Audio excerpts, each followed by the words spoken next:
Okay dear friends, जैसा कि हमने बताया कि कल आपका 23rd नंबर क्लास था और वीडियो समाप्त हुआ। लेकिन जैसा कि पीछे मैंने आपको वादा किया था और मैंने आपको अध्ययन सामग्री में खास चैप्टर डाला हुआ है। आपने कल मैंने आपको बताया था उसका पूरा टाइटल समकालीन विश्व एक विहंगम दृष्टिकोण, कंटेम्पररी वर्ल्ड अ कर्सरी बुक। मतलब विहंगम दृष्टिकोण का मतलब है कि आपको उसमें बहुत ज़्यादा इन्वॉल्व नहीं होना है, आपको एक्स्ट्रा बर्डन नहीं लेना है, आपको इंटरेस्ट अथवा दिलचस्पी से चीज़ों को समझना है और उन चीज़ों का आगे दूसरे विषयों में उपयोग करना है। ये जो 2 लेक्चर पार्ट फर्स्ट और पार्ट सेकंड करके मैं दूँगा, तो पार्ट फर्स्ट और पार्ट सेकंड आपका कल समाप्त हो जाएगा। तो ये दोनों लेक्चर आप एक्स्ट्रा लेंगे, तो इसका उद्देश्य होगा कि आपने विश्व इतिहास में जो कुछ भी समझा है, उसे आप समकालीन विश्व से जोड़ सकें। और आज की दुनिया से मैं आपको चाहूँगा कि डिफाइन 2021 तक आपको लाना है। उससे आपको बाकी ग्रंथों से, बाकी विषयों में बहुत ज़्यादा फ़ायदा होगा।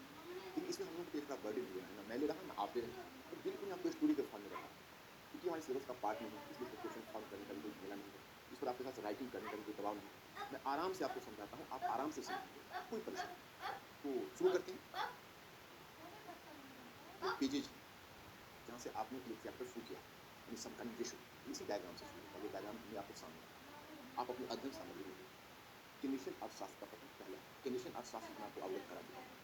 आप देख चुके हैं किस तरह से विश्व आर्थिक मंदी का सामना करने के क्रम में केनेशियन अर्थशास्त्र का विकास हुआ था। जेएम केन्स एक बहुत ही अपने समय का बहुत ही व्यावहारिक बुद्धि वाला और रिप्यूटेड अर्थशास्त्री ने, इकोनॉमिस्ट ने दुनिया को बचाया था उस विश्व आर्थिक मंदी से। बहुत ही व्यावहारिक बुद्धि लगा था, क्योंकि यह विचार किसी और के दिमाग में नहीं आ पा रहा था। उसको नोबेल प्राइज भी मिला था इसके लिए। और मैंने जेएम केन्स का केवल वही योगदान आपको नहीं बताया था, आप याद करिए कि द्वितीय विश्व युद्ध के समय जिसको ब्रिटेन रूट कहते हैं, वो ब्रिटेन रूट की जुड़वा संतान, याद करिए, आईएमएफ और वर्ल्ड बैंक इनके फाउंडेशन में भी गैट के खैर बाद में उसका फाउंडेशन हुआ था।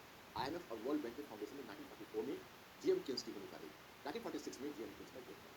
तो ये केनेशियन अर्थशास्त्र का पतन अब होना है। अब आपको यह देखना है, जिस केनेशियन अर्थशास्त्र ने दुनिया को लगभग केवल आर्थिक मंदी से ही नहीं बचाया, पूरे 3 दशक तक दुनिया की अर्थव्यवस्था केनेशियन अर्थशास्त्र से संचालित होती रही।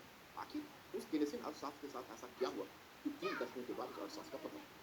दूसरा, पूंजीवादी विश्व नवीन आर्थिक नीति की ओर। अब इसी में आप यह भी आपको नजर रखनी है कि दुनिया नवीन आर्थिक नीति की ओर कैसे बढ़ेगी और फिर उसका प्रभाव होगा वाशिंगटन सहमति, और जिसे आप नव उदारवादी आर्थिक नीति कहते हो, उसकी जड़ वाशिंगटन सहमति है, वाशिंगटन कंसेंसस।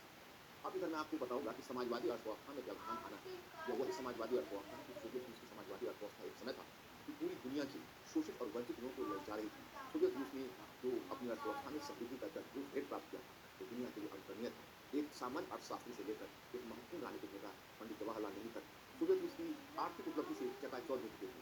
आखिर वो सोवियत रूस की अर्थव्यवस्था का भी पतन हो गया, और इतना ही नहीं, शीत युद्ध के अधिभार के कारण आर्थिक संकट की स्थिति आ गई और उसी समय कुछ अन्य जटिल समस्याएं जटिल रूप में उभर कर आई, जिस कारण से दुनिया की सबसे बड़ी महाशक्ति बिना किसी वॉर के टूट गई। सोवियत रूस एक ऐसा दिलचस्प चैप्टर है जो आपके आने से पहले उसका उत्थान और पतन दोनों हो चुका था। हम उसका पतन देख चुके हैं। उसका ओरिजिन तो बहुत पहले हुआ था, 1917 की रूसी क्रांति में। तब तो घर भी नहीं था, या मेरे पूर्वज भी बहुत पीछे रहे होंगे। लेकिन जो इसका डिमाइस हुआ है 1990 में, 1991 में फाइनली, उसका मैं आई विटनेस रहा हूँ। इसलिए, लेकिन आप लोग 1990s के बाद या उसके लास्ट में आप आए होंगे, तब तक सोवियत रूस का विपतन हो चुका था। अब पूर्वी यूरोप के देशों की समाजवादी अर्थव्यवस्था का पतन तथा चेकोस्लोवाकिया में यूगोस्लाविया का विघटन, मुझे मुझे बताना है कि संयुक्त राज्य अमेरिका का खाड़ी देशों पर बढ़ते वर्चस्व तथा फिलिस्तीनी इजराइल के मुद्दे। फिलिस्तीनी इजराइल के मुद्दे का ओरिजिन तो मैं आपको फर्स्ट वर्ल्ड वॉर के समय समझा चुका हूँ। इस यात्रा को आगे बढ़ा लेंगे हम लोग कि तेल संकट और पर्यावरण संकट के कारण सिर मुड़ाते हुए ओले पड़े। तृतीय विश्व ने अभी अपने विकास की तैयारी शुरू ही की थी, उनको दो झंझावातों से गुजरना पड़ा। एक है तेल संकट और दूसरा है पर्यावरण संकट। फिर नेक्स्ट आते हैं शीत युद्ध के कारण सैन्य बढ़त को बनाए रखने के लिए किए जाने वाले अनुसंधान से नवीन तकनीकी का विकास। यही नवीन तकनीकी में आप देखेंगे सूचना प्रौद्योगिकी, जिसको आज कहते हैं आप इंफॉर्मेशन टेक्नोलॉजी या इंफॉर्मेशन रेवोल्यूशन। सूचना प्रौद्योगिकी का विकास होगा, जिसे आप क्या हम लोग करेंगे। और फिर पूर्वी यूरोप के देशों में, तो जैसा आपने तृतीय विश्व के देशों की स्थिति कमजोर हो जाना क्यों होगी, वो भी आप देखेंगे। समाजवादी अर्थव्यवस्था के विघटन के पश्चात विश्व में पूंजीवाद। चलिए इतनी बातें हैं, लेकिन उसका भी हमने सबके लिए एक एक इशू बना रखा है। इसी इशू को हम फॉलो करेंगे। वहां आपको कंटेंट बिल्कुल लिखा हुआ मिलेगा। आप उस चैप्टर को पढ़ेंगे तो आप सबके नीचे एक अच्छे खासे कंटेंट मिलेंगे। यहाँ हमारा काम आपको समझाना है, आपको बताना है कि आप विकास को कैसे समझ रहे हैं। सबसे पहले देखते हैं 1970 के दशक में परिवर्तन के प्रमुख कारक। एक है तेल संकट और दूसरा है पर्यावरण संकट। तो पहले तेल संकट से क्या तात्पर्य है, उसे समझते हैं। देखिए, पेट्रोलियम अथवा हाइड्रोकार्बन, इसकी खोज तो लगभग 19 सेंचुरी के लास्ट में होने लगी थी, लेकिन 20वीं सेंचुरी के आरंभ में, 20वीं सदी के आरंभ में इन तेल भंडारों की खुदाई आरंभ हो गई, एक्सट्रैक्शन आरंभ हो गया था, रिफाइनिंग आरंभ हो गई। इसमें सबसे पहले भूमिका निभाई थी यूरोप की मल्टीनेशनल कंपनीज ने। पीछे मैं चर्चा कर चुका हूँ। इसी तरह की एक मल्टीनेशनल एक कंपनी थी, जिसका नाम था एंग्लो ईरानी कंपनी, जो ब्रिटिश कंपनी थी, ईरान में तेल की रिफाइनिंग कर रही थी और उसको एक्सट्रैक्ट कर रही थी, मतलब तेल को खोद रही थी और उसकी सफाई कर रही थी। दूसरी तरफ अरामको कंपनी है, स्टैंडर्ड ऑयल कंपनी है, अमेरिकी कंपनी थी, वो सऊदी अरब में एक्टिव थी। कोई जर्मन कंपनी थी, उसको टर्किश जर्मन कंपनी, वो बगदाद में यानी इराक में तेल का शोधन कर रही थी, उसका परिशोधन कर रही थी। तो हाइड्रोकार्बन एक बहुत ही महत्वपूर्ण प्रोडक्ट है तेल का, खासकर जब इंटरनल कंबस्टन इंजन आ गया, जिसको आप कहते हो अंतर दहन इंजन, जिसके बारे में आप लोगों ने साइंस में पढ़ा होगा, तो अचानक इसका महत्व काफी बढ़ गया था पेट्रोलियम प्रोडक्ट्स का। लेकिन अब स्थिति क्या हुई, जैसे अब तेल संकट था, क्योंकि मैंने आपको पहले केनेसियन अर्थशास्त्र बताया था। केनेसियन अर्थशास्त्र ने तो 1930 के दशक में दुनिया को मंदी से उबारा। जब सेकेंड वर्ल्ड वॉर के बाद, जिसको आप कहते हो ब्रिटेन वुड, या आप विश्व इकोनॉमिक गवर्नेंस यानी ग्लोबल इकोनॉमिक गवर्नेंस, विश्व आर्थिक गवर्नेंस, इसमें आपका IMF आता है, वर्ल्ड बैंक, बैंक, तो इन संस्थाओं की स्थापना में भी केन्स ने बड़ी अद्भुत भूमिका निभाई थी। और केन्स का बड़ा ही व्यावहारिक नजरिया था कि प्रत्येक राष्ट्र के निजी हित और अंतर्राष्ट्रीय व्यापार, इन दोनों के उद्देश्यों के बीच सामंजस्य स्थापित करिए। किसी राष्ट्र को दबाकर आप कमजोर राष्ट्र को सुरक्षा का अधिकार भी दें, और इसके अलावा यह भी प्रयास करें कि अंतर्राष्ट्रीय अर्थव्यवस्था का संचालन होता रहे। वह तभी होगा जब एक तरह का अंतर्राष्ट्रीय अर्थव्यवस्था के संचालन न्यायपूर्ण तरीके से हो। मतलब जो कमजोर अर्थव्यवस्था को दबाया नहीं जाएगा, विकसित अर्थव्यवस्था को भी थोड़ी कुर्बानी करनी पड़ेगी, कमजोर अर्थव्यवस्था को अपनी सुरक्षा लेने का भी अधिकार है, साथ ही साथ अपने बाजार को खुले रखना भी उसको पड़ेगा। नहीं तो फिर वही विश्व आर्थिक मंदी जैसी बात हो जाएगी, और अंतर्राष्ट्रीय अर्थव्यवस्था का संचालन। खैर, अब उसमें मुद्दा ये हुआ कि बड़ी इफेक्टिवली केनेसियन अर्थशास्त्र 1970 तक काम किया था। अब 1970 के दशक में दो तेल संकट थे। तो पहला तेल संकट आपको सूचना मिलते हैं 1973 में, और दूसरा तेल संकट फिर 1979 में। तो आखिर हुआ क्या? तो चूंकि पश्चिमी देश तेल को अपने मनमाने ढंग से खुदाई कर रहे थे, तो उसमें संबंधित राज्यों को उनका कम हिस्सा दे रहे थे, इसलिए धीरे धीरे उन्हें प्रतिक्रिया व्यक्त आने लगी, और फिर उन्हें उन कंपनियों का राष्ट्रीयकरण करना शुरू। इसके अलावा उन्होंने देखा कि जब तक हम एक संगठन नहीं बनाएंगे, तो पश्चिमी देश हमारा शोषण करेंगे। आपने एक संगठन का नाम सुना होगा, ओपेक, आगे। तो ओपेक में आप देखते हो organisation of petroleum exporting countries, organisation of petroleum exporting countries, तो उसको ओपेक बोलते हैं। तो ओपेक नामक एक जो संगठन था, उसके वो 1960 में आ चुका था, और 1973 में, जैसे आपको मैं अरब इजराइल की समस्या बताई, इसमें मैंने पहली बार बताया था, 1948 में अरब देशों ने मिलकर इजराइल पर हमला किया था, लेकिन इजराइल जैसे एक टाइनी स्टेट, छोटे राज्य, मुश्किल से राज्य था, उसके हाथों पराजित हो गया। 1967 में उन्होंने दोबारा प्रयत्न किया था, लेकिन 1967 के वॉर में न केवल अरब देश पराजित हुए, बल्कि इजराइल के हाथों पर अच्छा खासा विभाग भी गंवाना पड़ा था, जैसे मिस्र भी था, उनको सिनाई प्रायद्वीप गंवाना पड़ा था, सीरिया को गोलन हाइट्स गंवाना पड़ा था। इस प्रकार से उन सबको कुछ न कुछ लॉस हुआ। अब 1973 में सीरिया और मिस्र ने मिलकर विचार किया कि चलो इसका सफाया करते हैं। और फिर यॉम कीपर का युद्ध, जिसको कहा जाता है यॉम कीपर का, इसलिए वह यहूदियों का एक पर्व का दिन होता था, जिसमें यहूदी लोग फास्ट करते थे, फास्ट उपवास पर होते थे। तो उन्होंने पहले योजना बड़ी अच्छी खासी बनाई कि अरे चलो यहूदी लोग उस उपवास पर रहेंगे, तो कमजोर थोड़ा होंगे, उसी समय उन पर हमला करेंगे। खैर, अटैक किया, लेकिन उल्टा दांव पड़ गया, इस बार भी इजरायलियों ने कर दिया। तो यॉम कीपर के युद्ध में जो हारे, तो उसमें अमेरिकी हथियार बहुत जरूरी थे, क्योंकि वो तो पहले के वॉर में। तो इजराइल के हाथों जो अरब देश पराजित हुए, उन्हें लग गया कि पूरा का पूरा संयुक्त राज्य अमेरिका का षड्यंत्र है, और संयुक्त राज्य अमेरिका से पहले से वो खफा थे। तो उन्होंने गुस्सा खाया, और गुस्सा खाकर उन सबों ने पहले तेल, जिसको कहते हैं आयल इम्बार्गो, आयल इम्बार्गो का मतलब तेल नहीं देना। वो तो जानते थे कि हम कुछ समय के लिए तेल की बिक्री ना करके रह सकते हैं, लेकिन ये तो बिना तेल के जीवित नहीं रह सकते। तो उन्होंने पहले इकोनॉमिक इम्बार्गो लगाया, तो पूरी दुनिया में हाहाकार मच गया, क्योंकि अधिकांश देश थे वो पेट्रोलियम प्रोडक्ट्स परचेज करते थे, सेल्फ रिलायंट नहीं थे। और फिर मार्च 1974 में उन्होंने पेट्रोलियम प्रोडक्ट्स की कीमत को बढ़ाकर 4 गुना कर दिया। और इतना ही नहीं, 1979 में जब ईरान, आपको मैंने बताया था कि ईरान में अयातुल्ला खुमैनी आया, शाह की सरकार का पतन हुआ, ईरानी क्रांति हुई, इस पूरे उथल पुथल में पेट्रोलियम प्रोडक्ट की कीमत में ओपेक ने 6 गुना अधिक वृद्धि कर दी। अब 10 गुना, 4 गुना पहले, 6 गुना बाद में, तो पेट्रोलियम तो बन गया ब्लैक गैस। अब आपके मन में जिज्ञासा होगी, चलिए ये बात तो है, इसे केनेसियन अर्थशास्त्र का क्या मतलब है? मतलब केनेसियन अर्थशास्त्र का मतलब यह है कि मैंने जो आपको केनेसियन अर्थशास्त्र बताया था, तो ठीक बताइएगा क्या करिए, जो राजकोषीय नीति की बात करता है। और राजकोषीय नीति क्या है? उसका ये करना था कि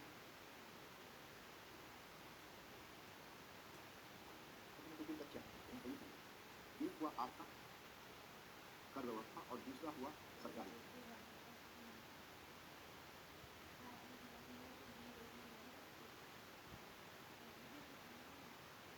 अब देखिए, अब याद करिए, इससे पहले जो क्लासिकल अर्थशास्त्री थे, जो एडम स्मिथ से लेकर डेविड रिकार्डो तक, तो उन सबों का कहना था कि बाजार में छेड़छाड़ मत करिए, बाजार मांग और पूर्ति के निर्णय के आधार पर चलता है। विश्व आर्थिक मंदी आई, तुरंत ही उसने इन क्लासिकल अर्थशास्त्रियों की बातों को अस्वीकार करते हुए कहा कि देखिए, बाजार का स्वयं अनुशासन नहीं है, बल्कि सरकार को आना पड़ेगा, और सरकार को राजकोषीय नीति के माध्यम से अर्थव्यवस्था का संचालन करना है। तो राजकोषीय नीति का अभी भी एग्जाम्पल तो आप देख रहे हो अपने बजट में भी, किस तरह भारत में मांग को उठाने के लिए, रोजगार संवर्धन के लिए सरकार ने कितना इसको राजकोषीय घाटे को भी बर्दाश्त किया, 9.5% तक राजकोषीय घाटा सहन करने के लिए तैयार है। इसमें कहना इसका था कि जब भी मंदी आए अर्थव्यवस्था में, नेचुरली मंदी तो हुआ, अर्थव्यवस्था में आती है कुछ कारणों से, जो कारण मैं आपको पीछे समझा चुका हूँ, तो मंदी में बस अब सरकारी खर्च को बढ़ा दो, और कर में कटौती करके, ताकि लोगों में परचेजिंग पावर आए, तो वो अपनी खरीद करें। तो केनेसियन अर्थशास्त्र मानकर चलती थी कि मंदी होगी, और या फिर मुद्रास्फीति होगी। मतलब कहने का अर्थ है कि या तो मूल्य वृद्धि और मंदी, यानी मंदी होगी तो मूल्य वृद्धि नहीं होगी, जब मूल्य वृद्धि होगी तो मंदी टूटेगी, और मूल्य बढ़ाने का तरीका यही कि मांग को बढ़ा दीजिए। तो इसका बड़ा ही सिंपल सा फार्मूला था, मैं पीछे बता चुका हूँ। और कल जैसे मैंने आपको कहा था कि आप इन दोनों क्लास को देखने से पहले पहले वाले अगर आप रिवीजन करोगे, तो सुनने में सुधार हो जाएगा। तो कहना है कि भाई कर में आप कटौती कर लें और सरकारी खर्च को बढ़ा दें, तो ऐसा करें। अब देखिए तेल संकट में एक केन्स की पूरी लॉजिक गलत सी हुआ ऐसा कि तेल संकट होने के बाद पेट्रोलियम की कीमत में गुणात्मक वृद्धि हो गई, आपने देखा। उसमें दुनिया में कुछ ही देश ऐसे थे जो पेट्रोलियम को उत्पादन थे, बाकी सभी उसके कंज्यूमर्स थे और वो खुद उत्पादन करते थे, तो वो अंतर्राष्ट्रीय व्यापार हो गया।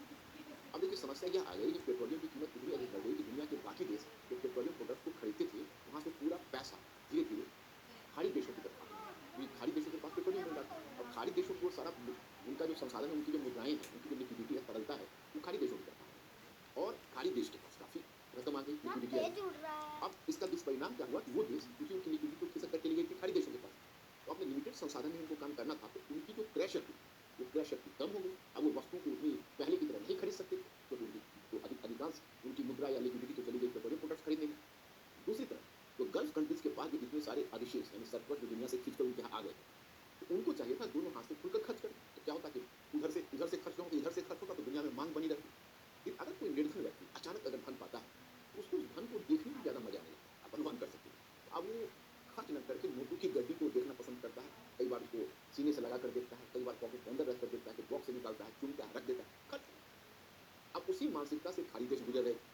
वो खर्च नहीं कर रहे थे, उनके पास कैपेसिटी थी, खर्च नहीं कर रहे थे, और उनके पास बाकी देशों के पास कैपेसिटी इतनी कम हो गई थी कि खर्च नहीं कर सकते थे, तो मांग क्रैश कर गई। मांग क्रैश कर गई तो इसके नियम के अनुसार कि मांग में गिरावट आई, तो इसका मतलब है कि मूल्य कम। लेकिन अब सवाल यह है कि जिन देशों ने पेट्रोलियम उत्पाद खरीदा, तो पेट्रोलियम उत्पाद का उपयोग वो ईंधन के रूप में करते हैं, that is the one factor, ईंधन।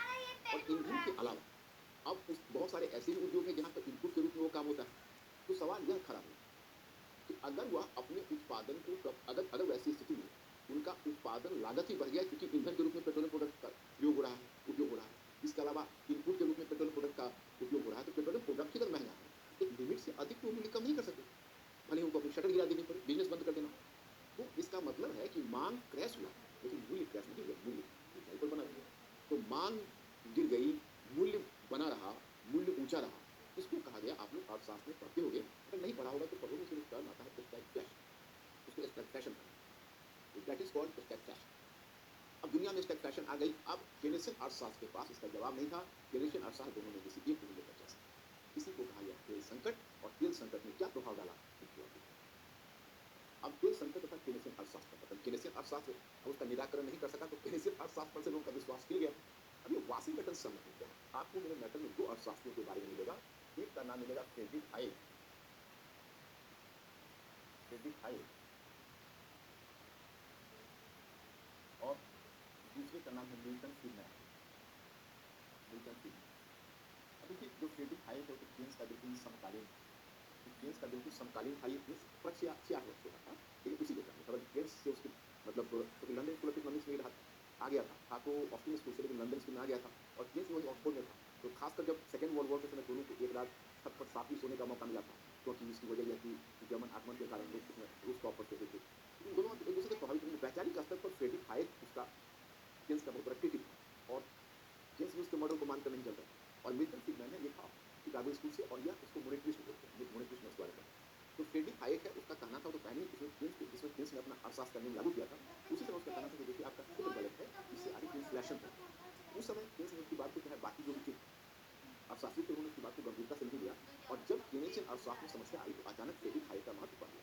और फ्रेडरिक हाइक ने एक पुस्तक लिखी जिसका नाम था the road to slavery, matter में रोड टू स्लेवरी। उसने कहा था कि मुद्दा यही नहीं है कि अर्थव्यवस्था में सरकार का हस्तक्षेप से अर्थव्यवस्था में एक तरह की विविधता आ जाएगी, मतलब विविधता का मतलब डिस्टॉर्शन आ जाएगा। तो मुद्दा यही नहीं, मुद्दा यह है, कहना है कि अगर आप सरकार को इतनी ताकत दे देते हैं जिसमें लॉ एंड ऑर्डर से आगे बढ़कर पूरी अर्थव्यवस्था का संचालन करने लगती है, तब तो बहुत पावरफुल हो जाएगी। ये तो लोगों के जीवन में दखलंदाजी शुरू कर देगी। रोड टू स्लेवरी का मतलब हुआ कि लोगों को स्लेव बना देगी, मतलब और पावरफुल गवर्नमेंट होगी, और जो लोगों की स्वतंत्रता के लिए खतरा पैदा करेगी। तो बात अर्थव्यवस्था से राजनीति तक नहीं।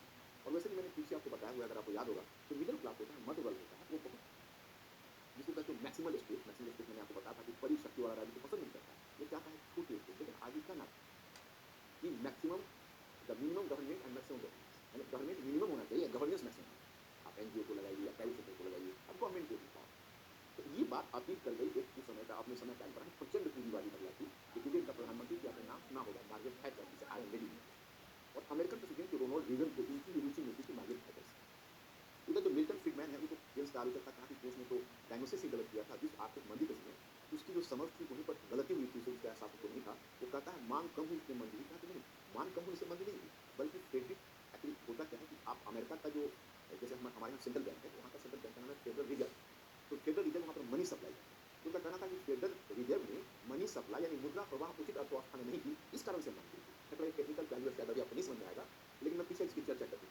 तो मिल्टन फ्रीडमैन का ये कहना था और फ्रेडरिक हायर का यह कहना था, इससे रीगन और मार्गरेट थैचर दोनों प्रभावित हुई और दोनों ने क्या किया कि ऐसा करते हैं, राज्य की भूमिका कम करते हैं, अर्थव्यवस्था को मुक्त करते हैं राज्य की गिरफ्त से और सेंट्रल बैंक की भूमिका को बढ़ाते हैं मनी सप्लाई के लिए। अब राज्य राजकोषीय प्रबंधन में कटौती करते हैं, अर्थव्यवस्था पर इस तरह के अधिभार को कम करते हैं और प्राइवेट सेक्टर मतलब प्राइवेटाइजेशन पर और लाइक राज्य के नियंत्रण को कम करके प्राइवेटाइजेशन पर बल देते हैं।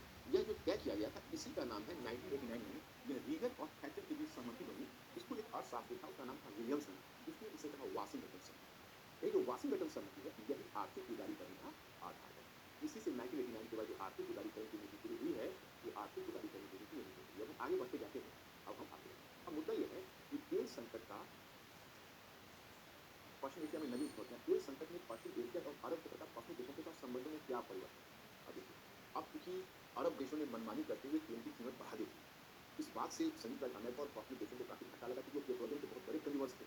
और देखो पश्चिमी यूरोप में तो पेट्रोलियम का प्रोडक्शन भी कम था, नहीं के बराबर, लेकिन जो संयुक्त राज्य अमेरिका है उसके पास पेट्रोलियम का बहुत बड़ा भंडार था। लेकिन संयुक्त राज्य अमेरिका इस बात में था कि अपने पेट्रोलियम भंडार को बचाते हैं, दुनिया के पेट्रोलियम भंडार का उपयोग करते हैं, और फिर एक समय ऐसा आएगा जब सबके समाप्त होंगे तब अपना शुरू करेंगे। अभी उसने शुरू किया है। तो संयुक्त राज्य अमेरिका का भी बेचैन हो रहा था, पश्चिमी देश भी बेचैन हो रहे थे कि भाई ये पेट्रोलियम वो लोग अपने मनमानी करके उन्होंने दर बढ़ा दी। तो धीरे से संयुक्त राज्य अमेरिका शीत युद्ध चल रहा था, अरब के क्षेत्र में धीरे वो अपना प्रभाव क्षेत्र बढ़ाता चल गया। इतना तक कि मनमानी ढंग से वहां सरकारें गिराई और अपने चहेते सरकार को बड़े बड़े सैनिक तानाशाहों को बना दिया। याद रखिए, यही संयुक्त राज्य अमेरिका है जिसने अटलांटिक चार्टर किया, क्योंकि तेल भंडार पर नियंत्रण रखने के लिए वो अरब क्षेत्र में गया, वहां सरकारों ने हस्तक्षेप किया, वहां सैनिक तानाशाहों को बना दी। तो ये अरब क्षेत्र में, और उसी क्रम में वहां पर दो तीन फैक्टर आ गए। एक फैक्टर है इजराइल, इजराइल को सहायता देना, दूसरा तेल भंडार के मुद्दे पर उनमें हस्तक्षेप करना, और उसकी कोशिश क्या रही, जैसे ईरान।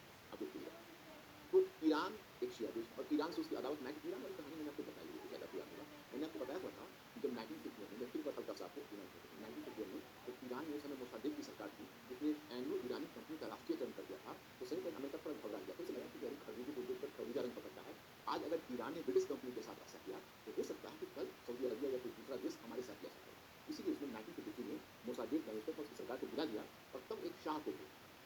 शाह मतलब उसका अपना चहेता था, वही ईरान का ही था, तो उसने शाह, जिसका नाम था रजा शाह पहलवी, उसकी सरकार स्थापित कर दी। और वह एक तरह से पश्चिमी विचारों से प्रेरित था, रजा शाह पहलवी, और वो संयुक्त राज्य अमेरिका की खुद को सरकार थी। इसलिए वहां पर ईरान में उसको जन समर्थन नहीं मिल पाई सरकार को। इसका फायदा उठाया एक उलेमा था जो कहीं विदेश से आ गया था, उसका नाम था अयातुल्लाह खुमैनी, और 1979 में उसने वहां पर एक इस्लामिक क्रांति छेड़ दी। इस्लामिक क्रांति ने ऐसा उग्र रूप पकड़ा कि रजा शाह पहलवी अपने परिवार के लोगों के साथ वहां से फरार हो गया था से, और फिर वहाँ अयातुल्लाह खुमैनी ने सरकार पर कब्जा कर लिया, और उसी में जो कुछ उग्र इस्लामी नेता थे, उन्होंने बहुत हद कर दी। संयुक्त राज्य अमेरिका के दूतावास पर हमला करके उसके जितने कर्मचारी थे, लगभग 66 थे, उन सबको गिरफ्तार कर लिया, राजदूत से लेकर छोटे कर्मचारी तक, और 444 दिनों तक उनको बंदी रखा। मैंने संयुक्त राज्य अमेरिका और ईरान के बीच देखिए इतनी घृणा है या इतना पारस्परिक अविश्वास है, वो उसी घटना से। अब संयुक्त राज्य अमेरिका का वहाँ पर क्लाइंट कौन है, तो सऊदी अरबिया। सबसे ज्यादा तेल भंडार किसके पास है, तो सऊदी अरब के पास है। और संयुक्त राज्य अमेरिका चाहता है कि सऊदी अरब के तेल भंडार पर हमारा कब्जा। तो सऊदी अरब सुन्नी राष्ट्रों का प्रतिनिधित्व कर रहा है, इजराइल यहूदी है, और ईरान शिया का प्रतिनिधित्व कर रहा है। तो उसने जानबूझकर, उसकी कोशिश रही कि हम सुन्नी राष्ट्र को शिया राष्ट्र से लड़वाएं, और इजराइल को हम सुन्नी राष्ट्र के निकट ले, मतलब इजराइल को सऊदी अरब उसके दूर के निकट ले, सऊदी अरब, यूएई, इसको यूनाइटेड अरब अमीरात, ये सब का अपना एक अलग अंडरस्टैंडिंग, तो इनके साथ ले आए, और ईरान को अलग थलग कर दें, और इजराइल को हम इनके निकट ले। तो इसी उद्देश्य से तुम देखोगे कि उसने संयुक्त राज्य अमेरिका ने काम किया था, सोचा था कि चलो इजराइल एक आउटकास्ट है, ये उसको एक अछूत की तरह सभी अरब देश देख रहे हैं, उसका धीरे उसका मित्र बना। इसीलिए 1978 में उसने किया था कि मिस्र का एक सैनिक तानाशाह हुआ करता था, उसका नाम था अनवर सादात, अनवर सादात। तो अनवर सादात को उसने एक तरह से इन्वाइट किया, और अनवर सादात को और इजराइल का जो प्रधानमंत्री था, उन दोनों को उसने बैठक करा दी कैंप डेविड नामक स्थान, और दोनों का एक दूसरे से मित्रवत हस्ताक्षर हुआ, और बदले में उसे फायदा मिस्र को यह मिला कि मिस्र का सिनाई प्रायद्वीप पर जो इजराइल ने कब्जा किया हुआ था, वो मिस्र को वापस मिला। इस घटना से पूरा अरब क्षेत्र स्तब्ध रह गया, क्योंकि यह तो हुआ कि भाई आप एक तो अपने पंचायत में अपने भाई बिरादर को छोड़कर शत्रु के साथ मिल जाना।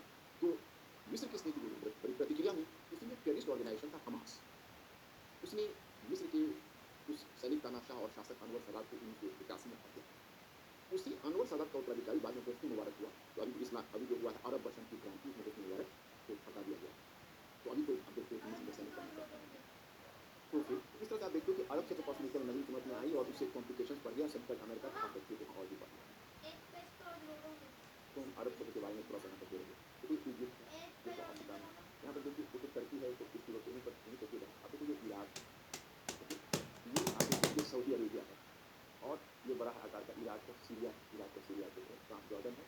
आप इस मैप पर देखना, लेबनान है, फिलिस्टाइन, फिलिस्टाइन कहीं छोटा सा है, यरूशलेम देखो कितना छोटा है इजराइल। और ये कुवैत है, छोटा सा इराक के दक्षिण पूर्व में कुवैत था, ये बहरीन है, कतर, पश्चिम गल्फ में छोटा सा देश कतर है, और ओमान, एडेन, रेड सी जिसको काटते हैं। संत विधान सोवियत रूस के अफवाह के प्रकार पर। अब देखिए एक समय था कि सोवियत रूस तकनीकी के मामले में कॉस्मिक शक्तियों को सभी तक अमेरिका की चुनौती देने के खिलाफ था। एक स्क्रिप्ट थी, सोवियत रूस में सामरिक देश था, उसमें एक स्क्रिप्ट थी।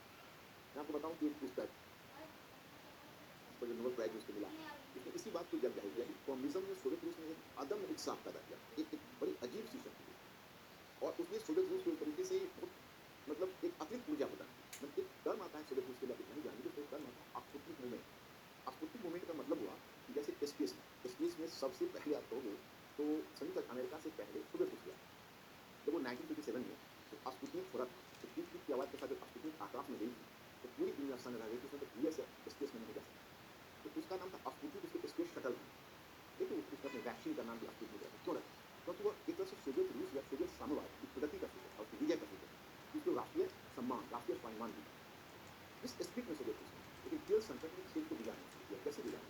तो कैसे देखिए, फ्यूल संकट का मतलब है कि सोवियत रूस के पास बहुत बड़ा तेल का भंडार है। तो सोवियत अब तो पेट्रोलियम बन गया, ब्लैक डायमंड, उसके पास तेल का इतना बड़ा भंडार है, तो अब तेल बिक्री से उसमें इतनी फॉरेन करेंसी आने लगी कि तकनीकी विकास और उत्पादन से उसका, तो सोवियत अर्थव्यवस्था के लिए लॉन्ग टर्म बड़ी है। उधर पश्चिम के जो पूंजीवादी देश थे वो जानबूझ के उसे प्रोत्साहित करते थे, वह कैपिटलिस्ट वर्ल्ड का एनर्जी सप्लायर बना। जो पूंजीवादी देश है उसको केवल वो उसकी पेट्रोलियम की आपूर्ति करती है, इस कारण से तकनीकी क्षेत्र में पीछा पड़ता लगा नंबर। अब मैं इसमें ये बताना चाहूँगा कि इसके साथ पॉजिटिव फैक्टर टूटते चले गए। एक तो मैं आपको 19वीं सदी में जहाँ बाल्कन समस्या बताई थी, शायद आपको याद होगा, उसमें मैंने 3 पुराने साम्राज्य की चर्चा की थी, याद करिए, ऑटोमन साम्राज्य, हैब्सबर्ग साम्राज्य और रूसी साम्राज्य। तो मैंने आपको बताया था कि ऑटोमन साम्राज्य फर्स्ट वर्ल्ड वॉर तक जो भी टूटना था वो टूटता गया, यूरोपीय शक्तियों का हस्तक्षेप होता। और आपने देखा पेरिस शांति सम्मेलन में हैब्सबर्ग साम्राज्य को बांट दिया गया, विभाजित कर दिया गया पेरिस शांति सम्मेलन। लेकिन उसके बाद सोवियत उसमें रूस बची। रूस बचने का कारण था कि उसको आधुनिकता, जो उसने आधुनिकता थोड़ा अच्छे ढंग से की थी, और आगे रूस में हो गई साम्यवादी क्रांति। तो साम्यवादी क्रांति के बाद विशेषकर स्टालिन के अंतर्गत जो कठोर साम्यवादी संरचना स्थापित कर दी गई, जो अलग अलग नस्लीय समूह के लोग थे, रेशियल ग्रुप के लोग थे, उनकी जो राष्ट्रवादी आकांक्षा थी उनको